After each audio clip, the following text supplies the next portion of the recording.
In the dimly lit bar, the atmosphere buzzed with the low murmur of conversation and the clinking of glasses, setting the stage for a reunion filled with tension and unresolved feelings. As Gerard and Avery shared a moment of camaraderie, the shadows of past betrayals loomed large. Joyce's return was bittersweet. The alcohol had barely masked her disorientation, prompting concern from those around her. In a world where trust had been shattered and secrets lay hidden beneath the surface, the dynamics between spouses, friends, and former lovers were about to unravel. What began as a simple evening of drinks quickly morphed into a candid exploration of relationships, loyalty, and the profound effects of betrayal, as each character confronted their own emotional battles and sought a way forward. Little did they know that the choices made in this moment would ripple far beyond the bar, affecting their lives in ways they could scarcely imagine. Solving problems alone can feel like scaling a mountain without gear. The burden can be overwhelming. But when you share that weight with someone who understands your struggle, the path becomes clearer. This was a lesson I was about to learn the hard way. My wife had betrayed me, and to my shock, I discovered that my friend Doug faced the same heartache. Together, we decided it was time to confront the truth and those who had wronged us.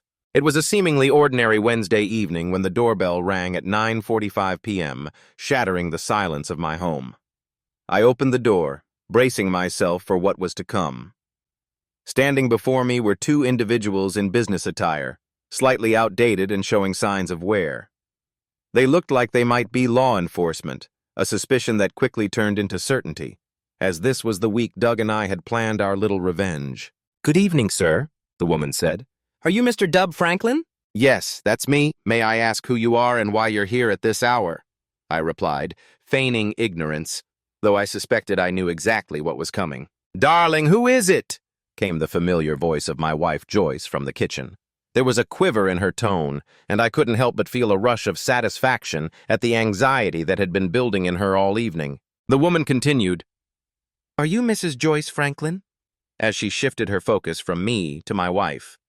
The man beside her remained silent, appearing utterly bored by the unfolding drama. I interjected, my irritation feigned but secretly relishing the moment.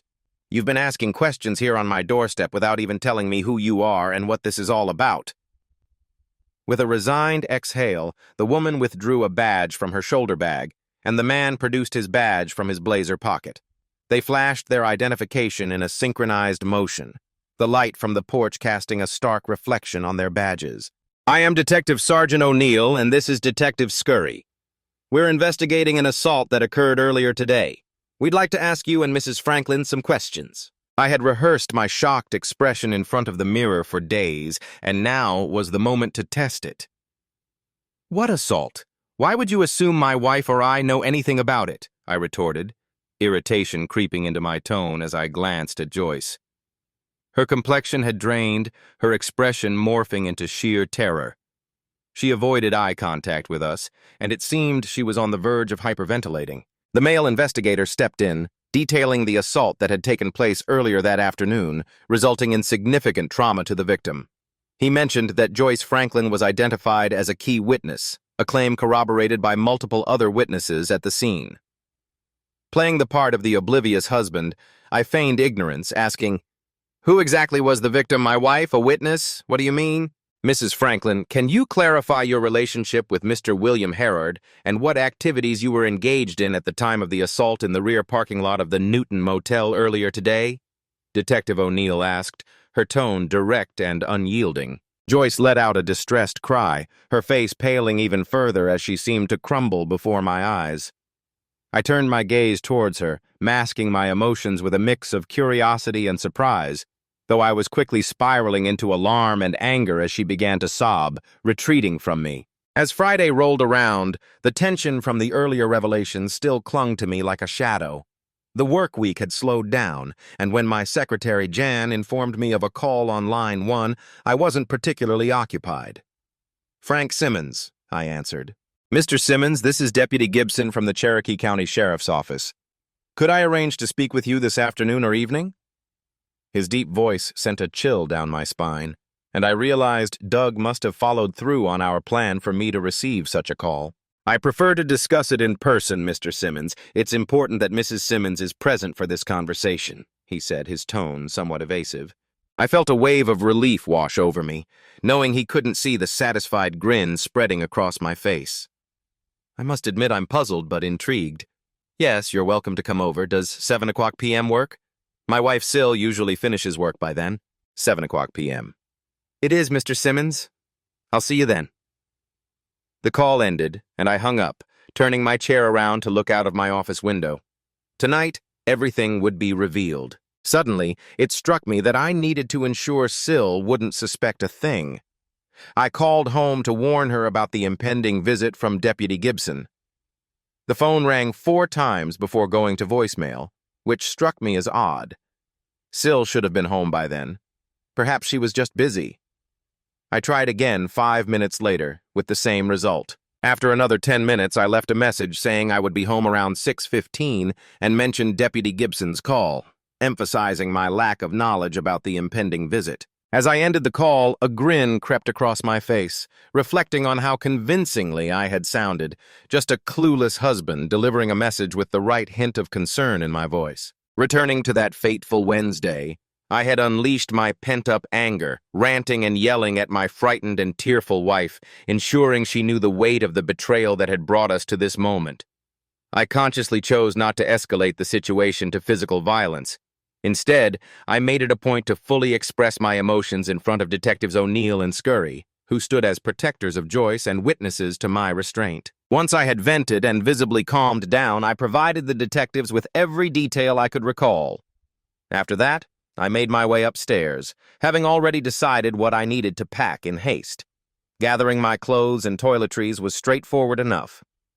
With my suitcase in one hand and a backpack slung over my shoulder, I made a dramatic exit. As I descended the stairs, I couldn't help but notice Joyce still sobbing on the sofa in the front room. The narrative was unfolding, aided by the detectives, revealing shocking truths about my wife.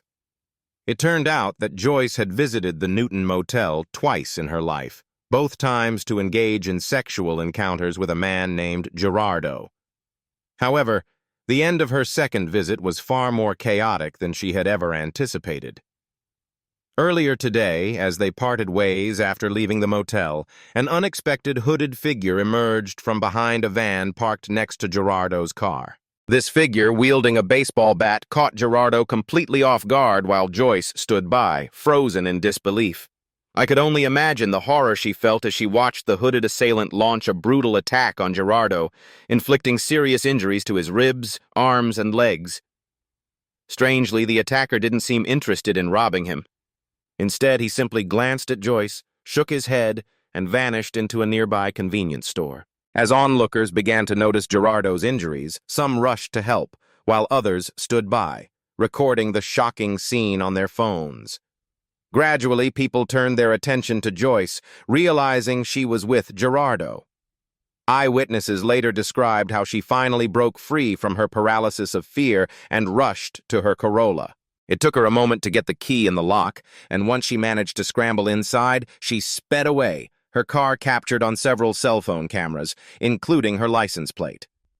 Detectives O'Neill and Scurry later reported that Gerardo had slipped in and out of consciousness during his ride to the hospital, uttering Joyce's name and that of a woman named Amy interchangeably. He was briefly awake in the emergency room, able to answer a few police questions before being whisked away for surgery. Detective O'Neill, maintaining a stoic demeanor, turned to Joyce. Mrs. Franklin, I must ask again, what was the purpose of your encounter with Mr. Gerardo? In that moment, Joyce faltered. She cast me a look filled with sorrow, one I had never seen before. In a whisper, she said, Doug, I'm so sorry. Tears streamed down her face, but it was only when I erupted, demanding an explanation, that she finally confessed. She admitted to meeting Gerardo at the hotel and maintaining contact afterward, but in my fury, I barely processed her attempts to explain. It's not what you think, she pleaded. My bitterness flared, and I thought to myself, of course, it's straight from the Infidelity playbook. I decided then that I needed to make a show of my anger. I stormed upstairs to pack my bags and leave. As I stepped out of the house we had shared for the past 4 years, A year of cohabitation followed by 3 seemingly blissful years of marriage, I couldn't help but reminisce about the moments we had shared. Just half an hour had passed since the detectives arrived, setting this chaotic chain of events into motion. I had already arranged for a week's stay at a hotel, convinced I needed to distance myself from our home to preserve my mental state. It was crucial to prepare myself to fulfill my part of the deal with Frank, so I steeled myself for what lay ahead. Fast forward to Friday afternoon, after Deputy Gibson's call. I returned home to a scene that was both unsettling and predictable. My wife of 8 years was absent, along with her car. After setting my gym bag down and grabbing a beer from the fridge, I noticed the wall phone blinking, indicating a voicemail I had missed. As I walked through the den, I felt something was amiss, but my anger clouded my judgment. Upon entering our bedroom, I sat on the edge of the bed, kicked off my shoes, and absent-mindedly tossed my shirt towards the hamper, missing entirely. As I hung my pants in the closet, I noticed that all of Joyce's clothes were gone. A sigh escaped my lips as I headed back to the bedroom. Opening her dresser, I discovered that all her underwear and personal belongings had vanished. Returning downstairs, dressed in slacks and a polo shirt, I finally grasped why the den felt different. Joyce's knickknacks, photos, and personal items were all missing. Good riddance, I thought, though one might expect me to feel sad after spending a quarter of my life with her. But I was still too angry to dwell on that sentiment, especially as I prepared myself for Deputy Gibson's arrival. Moments later, Mr. Simmons inquired, "Deputy Gibson, at what point did you become aware of your wife's involvement with Mr. Philip Avery?" My mind raced, confusion flooding my thoughts. My wife? Involved with Avery? I feigned surprise, taking a deep breath to mask my growing amusement at the situation. Until you spoke just now, Deputy, I was completely unaware of any affair. As I rubbed my eyes, red and teary from the emotional toll, I addressed the deputy. "So, her paramour is this... what was his name again? Avery?" The deputy nodded slightly and I whispered, "No, I had no clue. May I speak to Mrs. Simmons? Perhaps she can provide some insight into this investigation." "Is she present? We'll need her statement as well," Deputy Gibson replied. I shook my head, fighting off bewilderment. When I arrived home, she was gone, taking all her belongings with her. I suppose she's left me. That's the only conclusion I can draw from this. Bapani. It was time to shift my emotional gears, to convincingly play the part of the aggrieved husband for the deputy's benefit. I needed to channel my righteous anger and navigate the unfolding chaos of my life. I'm diving into the tangled affairs of unfaithful wives who betray their devoted and unsuspecting husbands, while those husbands work tirelessly to support them. As I rose from my chair, pacing with agitation and gesturing emphatically, I caught the deputy's eye. He met my intense gaze with an air of calm indifference, a seasoned veteran in dealing with such revelations, showing no signs of surprise, almost as if he were bored by the whole affair. "Mr. Simmons, we don't typically investigate cases of infidelity, or Dianes as you refer to them," he stated matter-of-factly. "However, we do take interest when such affairs potentially lead to serious crimes, like aggravated assault, battery, or even attempted murder." His voice remained steady, but his gaze scrutinized me, weighing my reaction carefully. I adopted a feigned look of shock, echoing Captain Renault's famous line from Casablanca in my mind. "I'm shocked, absolutely shocked to discover that my wife has been unfaithful," I exclaimed, sarcasm lacing my voice. "But do you really believe she would harm her lover, attempt to murder him?" I knew my questions were absurd, yet I asked them, fully aware of the ridiculousness of the situation. Deputy Gibson almost cracked a smile as he drawled, "No, I don't suspect she's done anything of the sort. What I'm investigating is who else might have had a motive to commit such an act." He leaned forward, fixing me with a piercing gaze. "Perhaps the betrayed husband?" I felt a surge of indignation. "Deputy, I assure you I was completely unaware of this affair, and I'm not a violent man. Can you tell me when this alleged assault took place? My mind raced, trying to piece together the events that led to this moment. Deputy Gibson hesitated, clearly weighing how much information to reveal while also assessing my possible involvement. The incident occurred at a motel parking lot on Longtree Road around 8:30 last night. Apparently, the motel has a bar, and the victim, Mr. Philip Avery, was a regular patron, often seen with your wife. As he relayed this information without a hint of emotion, I felt a cold dread creeping in. Yesterday evening, Mr. Avery had only 2 drinks with your wife, according to the bartender. They both seemed unsettled. After finishing their drinks, Mr. Avery went to his car, and shortly thereafter, your wife left alone. An eyewitness reported seeing a man in a black ski mask attacking Mr. Avery with what looked like a baseball bat, striking him in the upper back. While Mr. Avery lay on the ground, the assailant continued to beat him, focusing particularly on his groin area. The deputy paused, seemingly waiting for my reaction, whether it be shock, indignation, or even guilt. In our experience, Mr. Simmons, he resumed, this type of targeted attack suggests a personal vendetta, often linked to a betrayed husband seeking retribution against a wife's lover. The word betrayed hit me like a punch to the gut, causing me to flinch involuntarily. Still, I managed to maintain a facade of innocence. Deputy, I started, my voice shaking slightly. I'm still trying to wrap my head around all this. Please forgive my tension. I just found out about my wife's infidelity. The deputy nodded, feigning sympathy, but his expression hinted at expectation, as if he were silently urging me to confess to something. I assure you I had no involvement in the incident you described. Last night, I was in my office with my office manager, Janet Barkley, finalizing our business tax filings until nearly 10 p.m. You can confirm my whereabouts with her.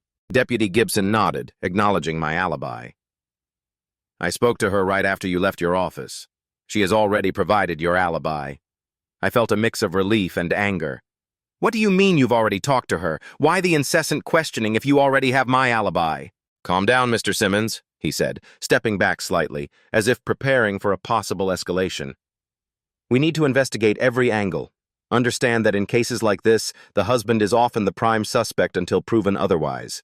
Now that you know where I was during the assault, I asked, still simmering, what's next? He suggested that we explore other leads and leave it at that for now, attempting to unsettle me further. I had to feign indignation, feeling my patience wearing thin. If you have further suspicions, I prefer to communicate through my attorney. Calm down, Mr. Simmons, he interjected again, palms raised in a placating gesture. I doubt it will come to that. And if Mrs. Simmons contacts you, please inform her to reach out to the Cherokee County Sheriff's Office and let me know of any communication you have. He handed me his business card, then turned to leave. I truly regret the situation between you and your wife and how you had to find out about it. If you hear anything from Mrs. Simmons, we'd really like to speak with her. I nodded, closing the door behind him, feeling a wave of exhaustion wash over me. Back in the dining room, I poured myself a glass of wild turkey instead of grabbing a beer. I raised the glass in a silent toast to my friend who had gone through so much for me, just as I had for him. Sayonara, baby, I muttered, thinking about my now ex-wife. The following Wednesday, I found myself in the waiting area of Chantel Hawk's domestic law office. The glossy Sports Illustrated swimsuit issue seemed an odd choice for the atmosphere of a divorce lawyer's office. But being a guy, I couldn't resist flipping through it while waiting for my appointment. I had heard about Chantel's fierce advocacy for her clients, especially those who had been wronged by unfaithful spouses. Her reputation had spread among discontented husbands throughout Woodstock and Cherokee County, making her the go-to attorney for those seeking justice in the wake of betrayal. In the world of law, few names commanded as much respect and fear as that of Chantel Hawk. Even seasoned attorneys, judges, and law enforcement officials often found themselves unsettled at the mere mention of her name. This was now Wednesday, 1 week after the chaos that ensued following my wife's mysterious disappearance. I had an appointment scheduled with Miss Hawk, confirmed by an email outlining critical steps to protect my assets and mental well-being, following the transfer of my initial deposit to her account via credit card. For anyone who has encountered the tales of divorce that swirl through the internet, you know just how emotionally taxing the preparation can be. It involves navigating the turbulent waters of closing joint accounts, canceling credit cards, dividing savings, and updating beneficiaries for insurance and retirement accounts. It was a daunting task, made all the more complicated by the emotional fallout from my situation. Reaching out to Doug, I informed him about my appointment, especially regarding its timing. I arrived a good 30 minutes early, wanting to engage in our own little charade as I waited. Flipping through a magazine, I pretended to be absorbed in images of models in swimsuits, but my mind was racing. As I glanced up, I noticed a man entering the office and walking up to the receptionist. "Excuse me, but I believe I might need the services of a capable divorce attorney," he said, a voice that felt hauntingly familiar, yet I chose to feign ignorance and remain silent. "Certainly, sir," replied the receptionist. "And how did you hear about Miss Hawk?"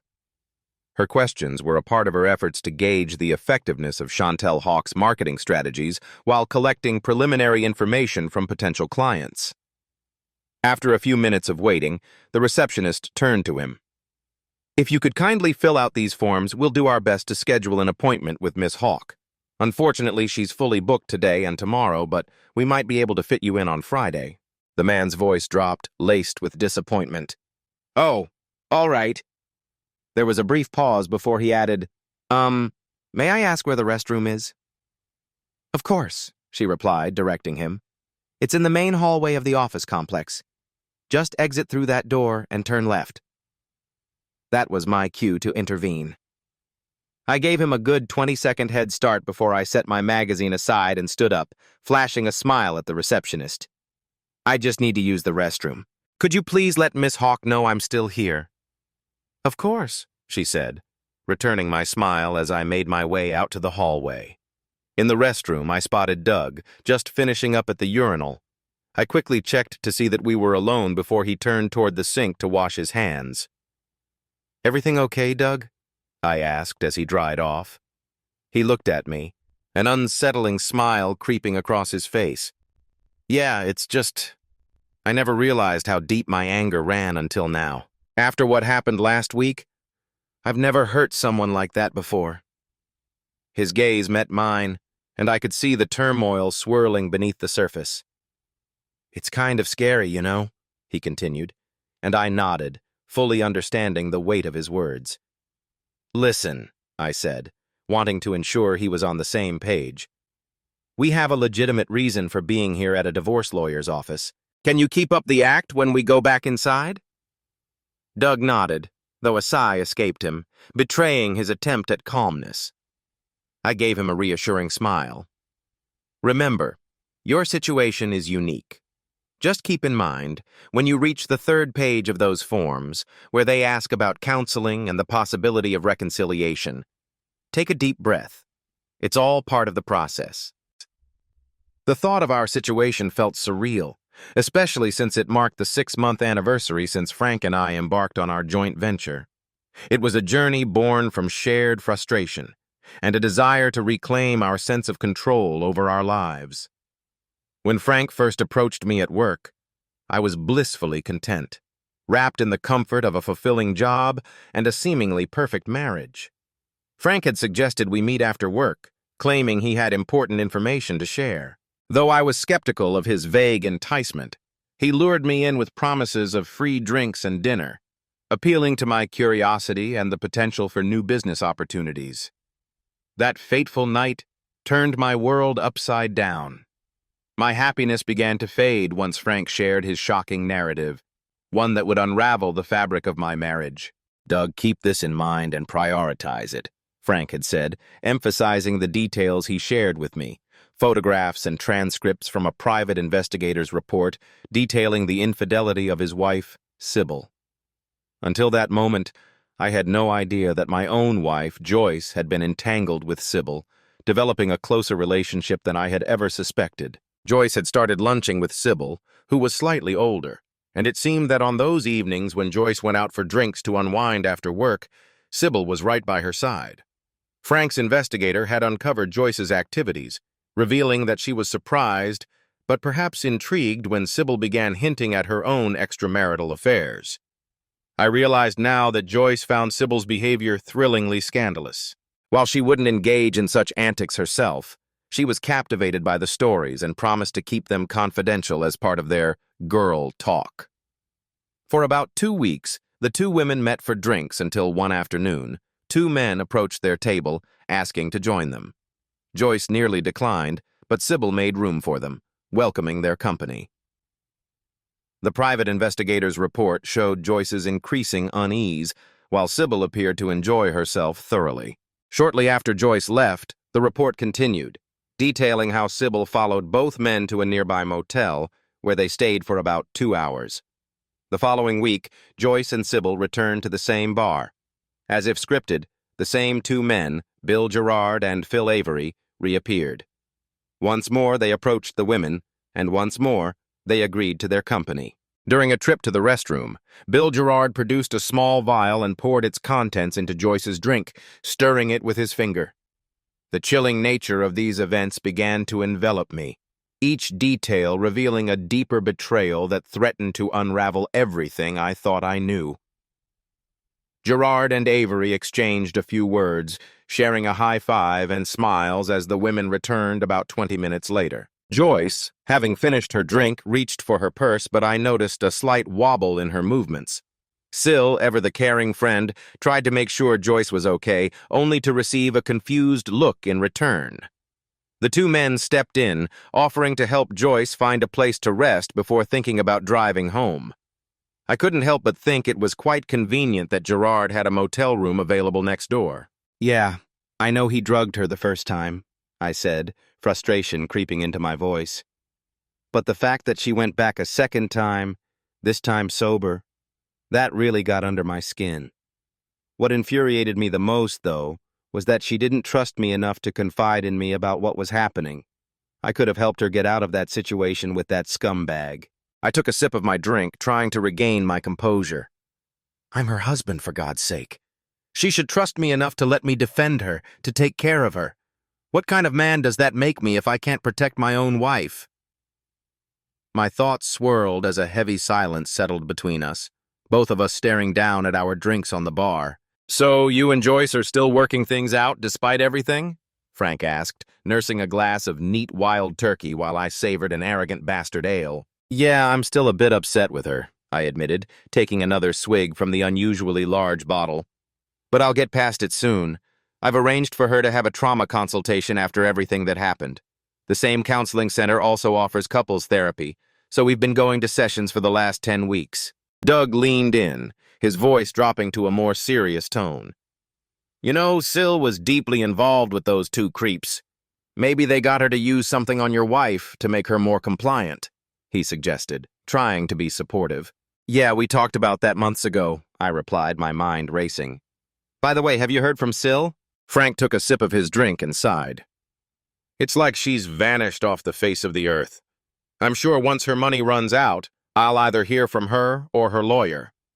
In the meantime, I still have those divorce papers I started with Chantel Hawk. She said I could change the grounds for divorce from adultery to irreconcilable differences, or even abandonment, if Syl stays out of touch long enough. Either way, I'm not too worried," he added, a hint of resentment still evident in his voice. I recognized the complexity of Frank's feelings. He'd never admit it, but his anger hinted at lingering emotions for his ex, despite her infidelity. I had learned a lot about these dynamics during our counseling sessions. "Well," I said with a smile, "at least you finalized the separation paperwork, so you're legally free to decompress without worrying about adultery charges." Frank returned my grin, raising his glass in agreement. "Absolutely." He took another sip and stared off into the distance for a moment. "Let me ask you something. Have you and Joyce resumed, being intimate?" I nodded, feeling a smile creep onto my face. "Yeah, we have.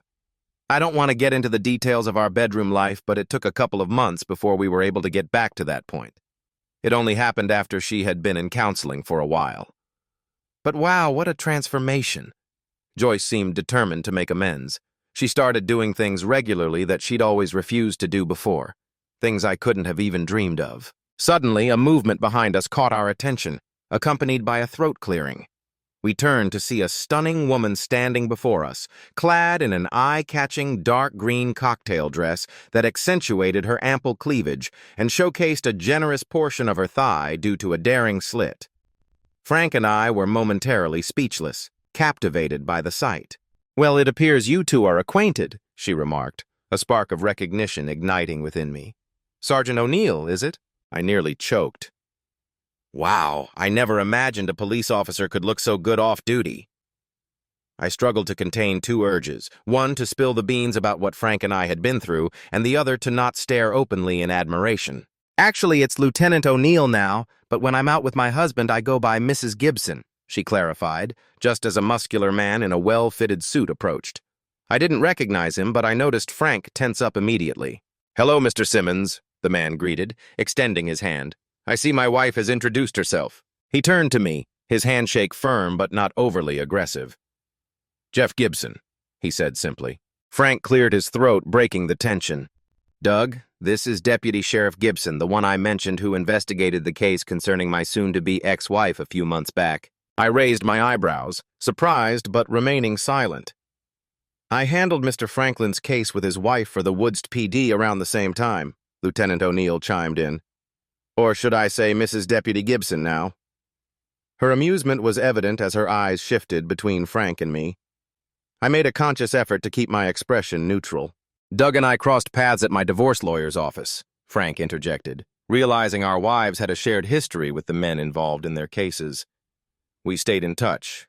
Now we occasionally meet to commiserate, so to speak." I tried to steer the conversation away from the past. "Meanwhile, my wife and I are working on reconciling and moving forward." Lieutenant O'Neill gave me a tight smile. "Mr. Franklin, it's good to know you and your wife are making efforts to reconcile. By the way, the investigation into Mr. Gerard's assault is still ongoing." She paused, gauging my reaction. I merely nodded and took a sip of my beer. "He's still undergoing rehabilitation for his leg, but it looks like he'll have a permanent limp. Fortunately, his arm is recovering well," she added, almost clinically. I wasn't particularly invested in Gerard's recovery, but I nodded anyway. His wife, Amy, divorced him and took their kids along with a substantial portion of his finances. It seems his reproductive capabilities have also taken a hit. While still functional, his sperm's motility is low, making it difficult for him to conceive if he remarries. There was a hint of satisfaction in her tone. It seemed even female cops enjoyed seeing unfaithful men face consequences. "And Frank, if you happen to hear from your ex, just let her know we're still investigating." The incident involving Mr. Avery's assault had reverberated through our small town like a thunderclap, leaving everyone buzzing with rumors and speculation. While the injuries he sustained weren't as severe as those inflicted on Mr. Gerardo, they were serious enough to require extensive medical treatment, and the resulting bills were astronomical. The timing couldn't have been worse either. Avery's troubles coincided perfectly with his wife Wendy filing for divorce, which only added fuel to the fire of gossip swirling around town. As Frank leaned back in his chair at the bar, he let out a derisive snort, the kind that echoed his complete lack of sympathy. "He deserves what he gets," he muttered, shaking his head with an expression that blended disdain and a hint of schadenfreude. His words hung in the air, heavy with judgment, and it was clear he had little pity for a man facing such turmoil. Detective Gibson, standing nearby, caught the tail end of Frank's comment. He shared a quick glance with his wife, a flicker of amusement crossing their faces before the detective turned back to us, his demeanor shifting back to professionalism. "Well, folks, it seems like things are getting more complicated around here. Just remember to keep your heads cool." He spoke with a blend of authority and camaraderie, as if trying to guide us through the stormy waters of small-town drama. As they made their way to the front entrance, Frank and I returned our attention to our drinks, the sounds of clinking glasses and muffled conversations swirling around us. The atmosphere had shifted. The bar felt charged with unspoken tension. For a while, we sat in silence, each of us lost in our thoughts. I could see the wheels turning in Frank's mind, his expression contemplative. He took a sip of his beer, staring into the frothy depths of his glass as if seeking answers there. I, too, felt the weight of the recent events pressing down on me, a mix of curiosity and concern gnawing at my insides. Finally, Frank broke the silence, leaning in closer, his voice dropping to a conspiratorial whisper. "You took care of that bat, right?" He glanced around the bar, his eyes scanning the room as if he were afraid someone might overhear. The gravity of his question sent a chill through me, a reminder of the precarious balance we were maintaining in this tangled web of drama and danger. I nodded slowly, trying to keep my expression neutral. "Yeah, it's handled," I replied, my voice steady despite the tension coiling in my gut. The implication of those words loomed large between us. Frank had always been the one to dabble in the shadows, but I knew that the line we were treading was razor thin. As I took a sip of my drink, the bitter taste of the whiskey matched the bitter undertones of our conversation. "You know how quickly things can spiral out of control," I added, keeping my voice low. "One moment of poor judgment, and it could blow back on us." Frank shrugged, his nonchalance a thin veil over the reality we both understood. "Yeah, but what choice do we have? Sometimes you have to play dirty to survive in this world." His eyes held a flicker of determination, the kind that made me question just how far he was willing to go. The weight of our decisions loomed large, casting a shadow over the rest of the night. I couldn't help but think about the implications of our actions and the lives they would affect. As I sat there, staring into my drink, I felt the familiar sense of dread creep in. In this town where everyone knew each other's business, the smallest misstep could send shockwaves through our lives. As the night wore on, the bar buzzed with conversation, laughter, and the clinking of glasses, but for Frank and me, an unspoken tension lingered in the air. We both knew that the real drama was just beginning, and the choices we made in the days to come would shape our futures in ways we couldn't yet comprehend.